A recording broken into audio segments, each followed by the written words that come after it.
이어서 소개해드리겠습니다. 클라우드 네이티브 애플리케이션 개발 시 데프세곱스 구현 방안을 주제로 올리브웍스의 정현석 대표님의 발표 들어보겠습니다. 여러분 큰 박수로 모시겠습니다. 네, 방금 소개받은 정현석이라고 합니다. 저는 오늘 그 클라우드 어플리케이션을 만들 때 어떻게 그 보안을 고민해야 될까라는 주제로 한번 말씀드릴까 해요. 근데 사실 보안이 저는 오늘 그 주된 어디언스가 개발자입니다. 사실은 개발자 중심으로 가는데 보안이 사실은 개발자의 역할은 아니에요, 원래는. 근데 앞으로 우리가 데브세곱스 시대가 오고 앞으로 데브옵스 시대가 왔고 데브세곱스로 가면서 사실은 개발자가 보안에 있어서 굉장히 중요한 역할을 할 수밖에 없는 시대가 옵니다. 그래서 그것들이 어떻게 진행되는지에 대해서 설명을 드릴까 합니다. 우선 저에 대해서 간략하게 소개드리면 저는 클라우드 전문가입니다. 2008년부터 클라우드를 했고 국내 최초 클라우드 서비스 런칭할 때 제가 프로덕트 매니저가 했었고 지난 파스 플랫폼이라든지 데브옵스 플랫폼이라든지 클라우드 스토리라든지 여러 가지 솔루션들을 만들어서 그 시장에 런칭했던 경험을 가지고 있습니다. 제가 2011년 때 그 클라우드를 처음 런칭할 때 이런 강연들을 되게 많이 다녔는데 그때 제일 많이 들었던 얘기가 뭐였냐면은 클라우드 서비스, 클라우드는 먹구름, 뜬구름, 뭉게구름 이렇게 막 구름이라는 표현을 써서 되게 비아냥거렸거든요. 그런 시대 안 온다, 막 이런 식으로 되게 많이. 클라우드가 없으면 사실은 비즈니스 혁신이 안 될 정도로 다 클라우드로 갔죠. 그런 마음으로 사실은 2014년도인가 컨테이너가 이제 쿠버네티에서 발표한 쿠버네티스 되기 전에 클라우드 파운드리라는 클라우드 파스 플랫폼들이 나왔었는데 그때 당시에 우리도 되게 센세이션이었었어요. 진짜 인프라스트럭처가 완전 자동화돼서 이렇게 되게 경량화돼서 상호 운영성 뭐 이렇게 갈 수 있겠구나라고 생각을 해서 그때 이제 컨테이너가 나왔을 때도 많은 업체들이 컨테이너 많이 안 쓰여질 거다, 보안에 약하고 뭐 여러 가지 약하거라고 얘기했지만 지금 컨테이너를 안 쓰고는 사실은 신기술을 도입할 수 없을 정도로 사실 유명해졌죠. 제가 이 시간에 되게 부족하지만 한 가지 더 예측을 해본다면 앞으로 2027년 전까지 클라우드 네이티브 어플리케이션을 개발하는 개발자가 보안을 같이 고려해서 개발하는 환경이 올 것이다라고 저는 다 넣고 전망해보고 싶어요. 그 내용을 오늘 제가 한번 증명을 좀 여러 가지로 해보겠습니다. 먼저 보안 얘기 잠깐 해볼게요. 우리가 보안 사고가 상당히 많아졌어요. 우리가 지금 우리 고민을 좀 많이 해야 될 텐데 클라우드의 보안 공격이 정말 많아지고 있고 데이터 침해 비용 사상 최고치를 경신하고 있고 보안에 대한 위협들을 계속 사상 최고치를 전년도보다 훨씬 많이 넘쳐나고 있는 지금 시점을 살고 있습니다. 그리고 진짜로 보안 사고가 나면 이건 제 작년에 그 라스베가스에 있는 MGM이라는 그 리조트에서 해킹을 당해서 일주일 동안 갬블링이 안 됐고 그 부킹이 안 됐었거든요. 그 호텔 부킹이 안 돼서 2천억 정도 수준의 문제가 생겼었는데 그 비용 손실이 났는데 더 재밌는 건 뭐냐면요. 이 회사가 갬블링 라이센스를 뺏길 뻔했어요. 이게 무슨 말이냐면은 우리가 해킹을 당하면은 그냥 해킹 당해서 그냥 뭐 비트코인이나 좀 주지 막 이렇게 생각을 하지만 사실은 기업의 근간이 흔들리는 경우도 상당히 많습니다. 지금 어떤 분들도 끄덕거리는 분도 계시는데 한번 해킹 당해 보면 그 고통이 얼마나 심한지를 압니다. 그래서 보안이 사실은 우리나라에서는 사실은 크게 막 이슈가 되지 않고 있지만 전 세계적으로는 AI 기술만큼 보안 기술이 상당히 집중하고 있는 것도 사실입니다. 여러분 좀 오해하지 마세요. 저는 사실은 클라우드 전문가고 컴퓨터 공학 박사를 학위를 취득했거든요. 그래서 보안 전문가가 아닙니다. 보안 전문가 아닌 사람이 앞으로 보안 기술이 얼마나 중요한지에 대한 부분들을 말씀드리라고 생각하면 좋을 것 같아요. 그러다 보니까 이렇게 근간이 흔들리는 기업의 근간이 흔들리다 보니까 보안이 이게 그냥 보안이 아니구나. 진짜 이 보안은 정말로 비즈니스고 정말로 이 모든 것에 정말 앞으로의 그 모든 것에 가장 중요한 역량 중에 하나구나라는 것들이 많이 밝혀졌습니다. 그래서 앞으로 보안 역량은 비즈니스 역량과 굉장히 밀접한 관계가 있다라고 고민해 보시면 좋을 것 같아요. 근데 제 이 얘기를 왜 하냐면은 그래서 이제 우리가 보안 담당자만 해결해야 될 문제가 아니라 회사 내에서부터 전체적으로 다 개발자에서부터 운영자라든지 보안 담당자 당연하겠죠. 다 고민해야 될 이슈가 됐다라는 부분들을 말씀드리고 또 한 가지 제가 그냥 드린 말씀이 아니라 전 세계 가장 경제계에서 예측을 잘하고 있는 포럼이 그 다보스 포럼이잖아요. 그 다보스 포럼에 앞으로의 경제에 미칠 영향 3개 중에 하나가 사이버 보안입니다. 그만큼 되게 사이버 보안이 되게 중요한 부분이라서 여러분이 관심을 가지셨으면 좋겠다라는 부분들을 말씀드리고 클라우드로 좀 넘어갈 텐데 그럼 요즘 왜 클라우드 보안에 이슈가 이렇게 많고 보안 사고가 많이 나냐라는 부분들 몇 가지 좀 설명드릴게요. 클라우드 아시겠지만 굉장히 발전하고 있습니다. 제가 2011년도에 클라우드가 뭐 뜬구름이었을 때부터 지금까지 1,000억 원, 1,000조 시대가 됐습니다. 우리나라도 굉장히 크게 발전되고 있고 최근에는 리프트 앤 시프트 방식으로 그냥 넘어갔던 것들이 지금 어떻게 하죠? 다 클라우드 네이티브로 바뀌어서 넘어가죠. 다 컨테이너라이징 되고 있고 MSA라든지 AI를 이용해서 개발을 한다든지 이런 방식으로 바뀌고 있어요. 그러다 보니까 보안도 굉장히 따라서 성장을 하고 있고 최근에 보안 미국의 보안 기업이라든지 이런 데 보면 가장 그 성장률이 가장 뚜렷한 또 인더스트리가 또 사이버 보안이거든요. 옛날에는 보안이 망 중심의 보안이었다면 지금 제로 트러스트 중심의 완전히 그 보안 기술도 완전히 바뀌고 있죠. 실제적으로 보안 기술은 완전히 많이 바뀌고 있어요. 그래서 2014년도에 보안 기업 탑 10 그리고 2024년 탑 10이 완전히 바뀌었고 2024년에 탑 10 기업들은 보안을 기반으로 했던 업체들이 아닌 업체들도 되게 많아요. 여러 가지 인사이트가 있는데 실제로 보안 담당자의 역량도 바뀌고 보안을 처리하는 옛날에는 통제였거든요. 보안은 너네 어떤 IP로 들어오는 건 다 통제해 막 이런 거였는데 지금은 탐지 예방이 굉장히 중요한 시점으로 가고 있습니다. 그리고 옛날에 듣도 보지도 못한 예를 클라우드가 지난달에 리인벤트에서 AWS 리인벤트에서 새로 나온 서비스가 1,000개가 넘거든요. 매년 1,000개씩 본물처럼 쏟아지는 이 서비스에 대한 부분들 중에서 70%는 레거시에서는 존재도 하지 않았던 기술들이에요. 그러다 보니까 보안 기술들도 새롭게 속속속속 들어오겠죠. 그러다 보니까 기술의 변곡점에 있다. 보안 기술의 변곡점에 있다라고 하는 게 지금 보안 사고가 굉장히 많은 부분들입니다. 그래서 가트너는 지금 클라우드 내에서 벌어지고 있는 모든 보안 사고의 99%는 사용자 실수로 벌어진다라는 부분들이에요. 왜? 컴플라이언스가 준비가 안 돼 있고 조직이 준비가 안 돼 있고 기술이 준비가 안 돼 있기 때문에 이런 문제가 생긴다라고 보는 겁니다. 그래서 전 세계는 여러분들 아시겠지만 미국 정부들은 다 클라우드를 사용합니다. 그러다 보니까 보안이 옛날 보안으로 안 되는 거야. 그래서 미국 같은 경우는 2가지 큰 보안 방향으로 바뀌고 있습니다. 한 가지는 여러분 잘 아시는 제로 트러스트죠. 모든 것들을 옛날에 망 중심으로 갔던 것들이 그냥 제로 트러스트 방식으로 완전 검증해서 실시간으로 다 의심하고 검증해야 된다는 방식으로 가고 또 한 가지 오늘 저의 주제입니다.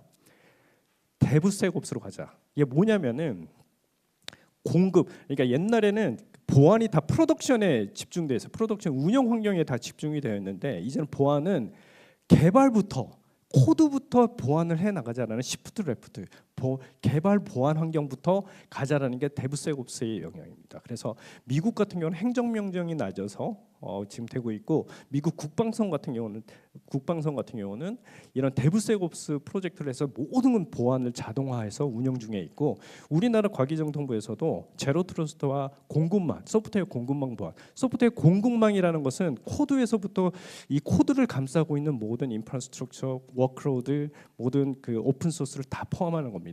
이 공급망 보안 체계로 완전히 전환하겠다라고 발표를 했습니다. 그러면 데브세옵스 얘기를 좀 해볼게요. 데브세옵스가 왜 필요하냐라고 보면은 최근에 공급망 이슈가 되게 많이 있어요. 여러분아 잘 아시는 로그4j라든지 솔라위즈 그리고 제가 지난 7월달에 해외에 나갔는데 그때 비행기 타고 들어올 때 그 비행기 못 들어왔어요. 왜냐하면 그때 크라우드 스트라이크 공군만 문제가 있었거든요. 그래서 전 세계 비행기가 막 비행기 그 공항들이 막 마비가 되고 있는 부분들이 있었는데 소프트웨어에서 문제가 생기면 이거는 진짜 파급력이 너무나 심각하다라는 것이 요즘 무슨 사고로 해서 계속 많이 드러나고 있고 이 소프트웨어를 공격하는 그 횟수가 굉장히 많아지고 있다는 게 첫 번째 이슈예요. 그리고 두 번째, 우리가 옛날에 소프트웨어를 그 보완하겠다고 하면 코드 보완만 했거든요. 대부분 뭐 정적 보완이나 동적 보완이라든지 뭐 SCA 뭐 이런 것들만 보완했는데 지금 보니까 거기 안에 있는 오픈 소스도 문제고 그리고 거기에 앉아 있는 우리가 지금 쿠버네티스 컨테이너 막 이런 것들이 되게 유명하죠. 컨테이너는 옛날과 달리 뭐가 다르냐면은 모든 것을 자동화할 수 있습니다. 이 자동화하는 것들을 또 코드로 시작하는 IAC 같은 테라폼 같은 IAC 같은 것들을 다 그런 모든 취약점에 노출될 수 있는 환경들이 되게 많은 거예요. 또 우리 오픈 소스 되게 많이 쓰거든요. 그러니까 우리가 기업의 소프트웨어의 76%가 오픈 소스로 구성이 되어 있다고 하더라고요. 그 오픈 소스 중에서 40 몇 %는 취약점에 보안 취약점에 노출돼 있다라는 결과가 나와 있어. 그래서 전 세계는 이거 되게 중요합니다.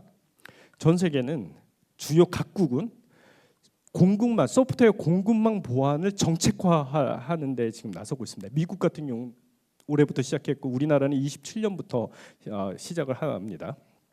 어떻게 됐냐면은 여러분 여기 계신 분들이 어디죠? 그 공공기관이나 금융기관이라든지 국방부라든지 이런 데 소프트웨어를 개발을 해주거나 소프트웨어를 납품할 때 여러분의 소프트웨어가 문제가 없다라는 것을 다 증명을 해야 됩니다.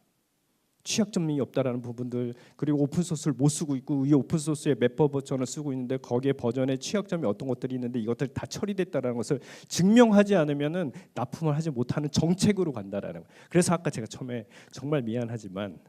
이제 여러분이 소프트웨어를 개발할 때 그 보안을 생각하지 않을 수 없다라고 말씀드렸던 게 그런 겁니다. 근데 한 가지 더 말씀드릴게요. 너무 걱정하지 마라. 너무 걱정하지 마라. 자 그리고 또 우리 그 전 세계적으로 컨테이너가 되게 유명한데 그 뭐 영국이나 유럽 같은 경우는 80% 이상의 컨테이너 쓰죠. 저는 베스핀 글로벌의 그 제품 총괄로 있을 때는 저희가 이제 개발자가 100명 이상이 됐을 때 저희는 다 컨테이너 베이스로 개발했어요. 그리고 엔터프라이즈를 보면 대부분은 40%에서 50% 사이의 컨테이너를 씁니다. 근데 우리나라 금융이라든지 공공이라든지 그 국방부 같은 경우는 사실 컨테이너율이 되게 낮아요. 지금 제가 볼 때는 5%에서 10% 왔다 갔다 하는데, 근데 행안부에서 다 결정을 했어요. 이제는 다 컨테이너라이징 한다. 30년까지 90% 컨테이너로 갈 거다라고 하는 게 결정이 됐거든요. 그렇기 때문에 이제는 공공기관이나 금융기관이라든지 국방부에서 컨테이너로 완전히 가는 전략들을 세울 겁니다. 근데 너무나 아쉽게도 지금 운영되고 있는 컨테이너의 87%가 취약점이 있는 상태로 운영이 되고 있는 거예요. 왜 그럴까요? 아까도 얘기했듯이 이 컨테이너에 대한 보안 체계들이 옛날 우리 옛날 기존 레거시 보안에서는 없다 보니까 이런 부분들을 다 놓치고 있는 거예요. 또 어떤 문제가 있냐면 클라우드 전문가들은 제 말을 되게 공감할 건데 클라우드로 오면서 그 프로세스랑 그 보안을 하는 철학들 아니면 운영을 하는 철학들 데브옵스로 오면서 애자일한 철학들이 다 달라지기 때문에 이 그레이 존들이 발생해요. 그러다 보니까 이런 아주 중요한 인프라스트럭처를 놓치고 있는 부분들이 있죠. 또 데브옵스 환경 가잖아요. 데브옵스 환경을 왜 만들죠? 굉장히 소프트웨어를 빠르게 만들기 위해서 데브옵스 환경을 쓴단 말이죠. 모든 개발 환경 CI/CD에서부터 모든 것들이 자동화되어 있는 상황인데 여기에 보안만 뚝 떨어져 있어요. 사일로 되어 있어요. 그러다 보니까 보안이 테스트할 때만 보안 점검 하니까 테스트에서 다 걸리는 거예요. 다 문제가 생기고 이런 문제들이 발생하고 그리고 보안 담당자가 그 벌너러빌리티가 코드에서 벌너러빌리티가 1000개씩 10,000개씩 뜨는데 어떤 게 중요한 건지도 개발자가 확인할 수도 없고 이걸 처리할 수도 없다라는 부분들이 문제가 생기는 겁니다. 그리고 보안에 필요한 개발에 필요한 보안 솔루션들이 되게 많이 필요한데 이런 것들이 다 사일로 되어 있고 그리고 어쨌든 개발에 필요한 모든 벌너러빌리티는 개발자가 처리해 줘야 돼요. 근데 이 개발자가 보안을 모르는 상황에서 어떻게 처리해 주냐 이런 문제가 있고 그럼 개발 표준을 보안 표준을 가져와 근데 보안 표준도 없고 그러다 보니까 이제는 안 돼. 프로덕션에서 운영되는 게 아니고 개발 보안부터 신경 써야 되겠다라고 해서 데브세옵스 개념이 생긴 거고, 우리가 실제로 개발 환경에서 문제가 생긴 것보다 프로덕션에서 문제가 생기면은 개발 환경에서 발생된 것보다 100배 이상의 비용이 든다라는 결과도 나와 있습니다. 그래서 최대한 개발 환경에서 보안 문제를 해결하는 게 우리 그 소프트웨어 비용도 아끼는 방법이다라고 해서 데브세옵스가 생겨났고요. 데브세옵스는 이런 거예요. 사실은 초창기 모델이긴 하지만 모든 데브옵스 환경에서 보안이 일체형된 것처럼, 데브옵스 환경에 일체가 된 것처럼 들어가는 환경을 데브옵스라고 합니다. 근데 사실은 데브옵스에서 툴, 우리가 오토메이션 이런 거 되게 중요하고 생각하는 더 중요한 게 철학과 사실은 거버넌스와 프로세스와 사실은 그거를 바치고 있는 사실은 컴플라이언스가 훨씬 중요합니다. 근데 오늘 그것까지는 설명을 못 하니까 이 자동화에서 어떻게 데브옵스를 하냐면은, 옛날에는 이렇게 데브옵스 파이프라인에서 테스트에서 대부분 시큐리티를 점검을 했거든요. 근데 여기에서 수동으로 점검을 했는데, 앞으로는 이런 프로세스 내에서 그 보안을 계속 자동화돼서 완전히 구축을 하자라는 게 데브세옵스의 하나의 정신이고, 최근에 생긴 인프라스트럭처 자체가 컨테이너로 가면서 컨테이너 자체가 굉장히 자동화가 잘 되거든요. 이 자동화된 이 컨테이너조차도 개발 환경, 공급망 보안으로 치고 여기에서 또 보안을 어떻게 해야 될까 고민을 해야 되는 부분들이 데브세옵스를 해서 굉장히 중요합니다. 그래서 옛날에는 우리가 이제 아티팩트라 그러거든요. 개발자는 굉장히 익숙한 단어인데, 아티팩트, 그러니까 개발 아티팩트가 코드였는데, 지금은 컨테이너 야물 파일이라든지 헬름 차트라든지 컨테이너 관련된 모든 것들, 그리고 그 API라든지 이런 모든 것들이 개발 상황에서 벌어지는 소프트웨어와 연결되어 있는 모든 것들이 아티팩트화되어 있고, 이런 것들을 취약점을 검사해서 이제는 납품하는 시대로, 점검하는 시대로 갈 거다라는 게 데브세옵스의 하나의 개념입니다. 그래서 지금 제가 뭐 간단하게 한 5분 안에, 그러면은 미국에서는 선진화된 데브세옵스를 구축하는 업체들은 어떻게 하냐라는 게 간단하게 설명을 좀 하고 마치겠습니다. 크게 5가지를 생각을 해요. 첫 번째로는 뭐냐면, 개발 전주기에서 보안이 통합돼야 된다. 따로 놀면 안 된다. 두 번째, 같은 얘기인데, 데브세옵스는 볼트온, 그러니까 볼트온이라는 게 사실은 보안에서는 안 좋은 얘기예요. 볼트온은 따로 논다는 얘기거든요. 혹은 사일로되는 방식으로 보안 플랫폼에 의존하면 안 된다. 이거는 국방성에서 얘기하는 겁니다. 미국 국방성에서. 그리고 클라우드 보안은 보안 담당자가 아니라 개발자 및 클라우드 인프라 담당자의 역할이 너무너무 중요하다. 그 사람들의 제품 만드는 사람들 되게 이 얘기에 되게 익숙하죠. 페르소나. 그 사람들에 맞는 페르소나를 제공해 줘야 된다. 그리고 저는 사실 우리나라 데브옵스 플랫폼에 약간의 그 불만이 한 가지 있다면, 페르소나가 되게 불명확해요. 그러니까 누구를 위한 플랫폼이냐라는 부분들에서. 근데 제가 여기서 얘기하는 것은, 데브세옵스는 그 페르소나가 누구냐? 1차 페르소나는 개발자다. 개발자가 볼 수 있는 보안을 제공해야 된다. 개발 보안 소프트웨어를 통합해야 된다라는 부분들, 그래서 완벽한 자동화가 돼야 된다라는 부분이고, 마지막으로는 데브옵스 상태를, 보안의 상태를 굉장히 직관적으로 바라봐야 된다라는 부분들을 그 미국 국방성을 이런 5가지 원칙으로 개발합니다. 그래서 제가 그럼 이렇게 5가지 할 때 어떻게 구축하면 되냐라는 부분들을 간단하게 한번 적어봤어요. 첫 번째로는 우리가 그 클라우드 네이티브를 개발할 때 이런 그 클라우드 위에다가 컨테이너 클러스터를 하고, 그리고 런타임 보안이 있고 컨테이너 있고 이미지가 있고 코드가 있는 이런 구조가 되잖아요. 여기에 보통 대부분의 이런 보안 솔루션들이 들어갑니다. 여기에서 데브세옵스를 구축할 때 3단계로 고민하면 됩니다. 첫 번째 단계는 컨테이너 보안을 먼저 생각해라. 컨테이너 보안에, 컨테이너 이미지 컨테이너만 생각하는 게 아니라 구성 취약점이라든지 IAC 취약점이라든지 이런 런타임 보안을 한꺼번에 묶어서 구축을 해라. 개발자한테 제공해라.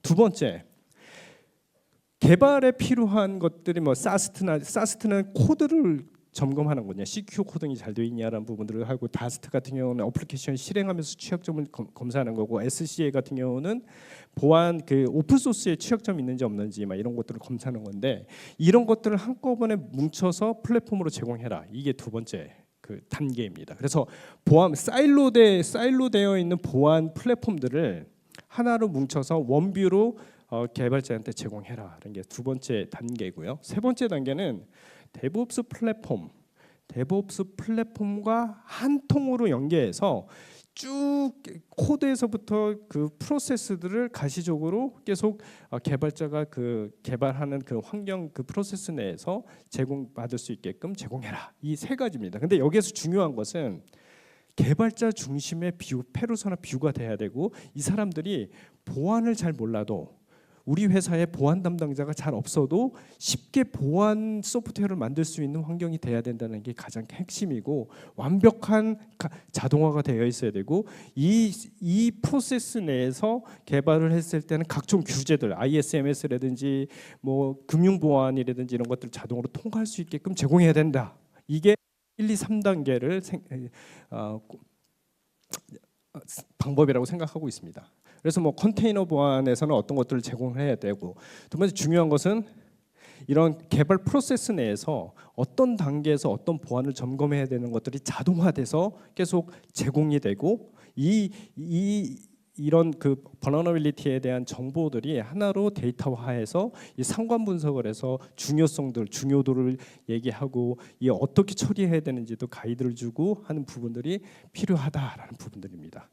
이거는 제가 얘기한 게 아니고요. 이 가트너의 하이퍼사이클을 보면, 하이퍼사이클 어플리케이션 시큐리티를 보면은 지금 쿠버네티스, 데브옵스, ASPM 이런 부분들이 다 들어가 있는 부분들입니다. 이렇게 해서 해야 된다라는 부분들이고, 앞으로 되게 중요한 것은 개발자가 아주 쉽게 보안을 적용해서 개발을 할 수 있는 환경을 제공해야 된다라는 게 굉장히 중요한 부분입니다. 더 나아가서는 사실은 데브옵스와 합쳐져서 완벽한 하나의 플랫폼으로 제공해야 된다는 부분들인데, 가트너에서 이런 걸 뭐라고 얘기하냐면은, 가트너에서 보면 여러분 그 가트너 뭐 이렇게 신기술 뭐 내년 트렌드 나오잖아요. 그때 항상 나오는 얘기가 뭔지 아세요? 플랫폼 엔지니어링이라는 얘기가 나와요. 그 무슨 말이냐면은, 하나의 플랫폼 안에서 우리가 뭔가 클라우드 어플리케이션을 개발할 때 수많은 플랫폼을 쓴다라는 거예요. 어떤 얘기냐면 AWS 위에 컨테이너 플랫폼을 구축하고, 컨테이너 플랫폼에 데브옵스를 구축하고, 혹시 MLOps를 구축하고, 그 아까 우리 그 전 시간에도 얘기했지만 레그 시스템이라든지 LMM 옵스 같은 건데, 복잡한 것들을 하나로 쉽게 아주 간단하게 우리 회사를 만드는 것을 인터널 디벨로퍼 포털이라고 하는데, 이렇게 플랫폼 엔지니어링 플랫폼 형태로 앞으로 발전해 나갈 거다라고 가트너는 예측을 합니다. 그 방식으로 사실은 이런 보안과 데브옵스와 그다음에 컨테이너가 어우러져서 하나의 플랫폼으로, 아까도 말씀드린 개발자 페르소나 중심으로, 개발자의 시각의 중심으로 플랫폼을 해나가는 게 데브세옵스한테는 굉장히 중요하다라는 부분을. 그리고 아까도 말씀드렸다시피 데브세옵스를 구축할 때 가장 중요한 것 중에 하나가 타스크워링을 한다라는 거예요. 혹시 여러분 도라메트릭이라고 아세요? 도라메트릭이 뭐냐면은 구글에서 만든, 우리 회사가 데브옵스를 잘하고 있는지 안 하는지 지표화한 거예요. 데브옵스 그 도라메트릭에서 보안 티켓, 보안 처리 시간 같은 것들 다 합쳐서 이거 수치화해서 관리를 해야 되고, 모든 컴플라이언스가 우리가 개발하고 있는데 우리가 지금 금융 보안 컴플라이언스에 맡고 있는지에 대한 부분들을 수치화를 하고, 이 개발 프로세스 안에서 점수가 낮으면은 그 다음 단계로 못 넘어갈 수 있게끔 자동화할 수 있게끔 하는 게 데브세옵스의 핵심이다. 이 점수화하는 것들이 이렇게 관리하면 굉장히 쉽게 보안이 적용된 소프트웨어를 개발할 수 있다라는 부분들입니다. 정리하면 마지막 이렇게 된다면 어떤 장점이 있냐? 그러면은 아까도 말씀드렸다시피 보안을 잘 모르는 개발자도 이 프로세스 내를 쫓아가면은 굉장히 강력한 보안이 적용된 소프트웨어를 개발할 수가 있고, 그리고 레귤레이션 인더스트리, 예를 들어서 공공이라든지 국방이라든지 이런 금융 같은 경우는 직접 개발하지 않아요. 직접 개발하지 않고 외주를 주는데, 그 외주 업체들이 이런 오픈 소스를 활용해서 뭔가 개발을 해서 우리한테 제공을 하는데, 여기가 취약점이 있는지 없는지 확인할 수가 없어요. 그렇기 때문에 이제는 앞으로는 이런 공공기관, 금융기관, 그다음에 국방부에서 이런 데브세옵스 체계를 구축해놓고 이 안에서 개발하라고 얘기를 하거나 아니면은 다 개발된 소스들을 이런 그 데브세곱스의 그런 프레임워크에 넣어서 개발 그 보안 점수를 확인해서 납품을 할 수 있게끔 2027년도에 시행을 할 거다라는 부분들입니다. 그래서 다시 말씀드리면 데브세곱스는 앞으로 개발자분들은 이제 보안을 생각하면서 개발을 하게 될 거다. 보안이 적용된 것들을 개발할 거다. 2027년 안에 다 그렇게 지금 돼갈 거다. 왜 제가 이렇게 확신하냐면은 전 세계 보안 정책이 그렇게 가고 있어요. 그래서 여러분들이 여러분의 소스 코드와 여러분이 운영되고 있는 컨테이너라든지 모든 자동화되어 있는 모든 워크로드들이 보안에 취약점이 없다라는 것을 밝히지 않으면 소프트웨어가 납품하지 못하는 그런, 오해 마십시오. 제가 만드는 게 아니고 그 정부에서 만드는 정책입니다. 그렇게 될 거다라는 말씀을 드리고, 그렇게 하기 위해서는 컨테이너, 그다음에 어플리케이션 보안 통합, 그리고 데브옵스와 통합해서 만들어야 된다라는 말씀을 마치고, 사실은 클라우드 보안을 할 때 되게 많은 보안 솔루션이 들어가요. 그 중에서 데브세곱스는 이 영역, 파스의 영역에 있다라는 부분들을 말씀드리고, 짧지만 되게 어려운 내용을 짧지만 경청해 주셔서 너무나 감사합니다. 네. 네, 여러분 큰 박수 부탁드립니다.